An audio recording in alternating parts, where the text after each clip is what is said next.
Përse Maqedonia e Veriut mbeti jashtë bashkëpunimit ushtarak me aleatët e NATO-s?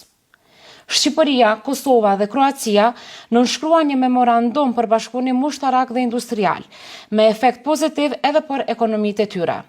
Ndërkohë, Maqedonia e Veriut mbeti jashtë kësaj iniciative të rëndësishme rajonale. U haruam? U përjashtuam? Apo kjo qeveri refuzoi të bëhet pjesë e procesit? Në vend që të thelloj aleancën me NATO dhe partnerët perëndimor, kryeministri dhe ministri i mbrojtjes po afrohen me Beogradin dhe aleatët e tij. Ndërsa qeveritë e rajonit lëvizin qartë drejt vlerave euroatlantike, disa ministri të kësaj qeverie janë mysafir të rregullt në pritjet e ambasadave ruso-kineze, ndërsa të tjerë marrin pjesë në ceremoni shtetërore që janë haptazi kundër NATO-s, aleancës ku ne jemi antar me të drejta të plota. Pse hesht vlen?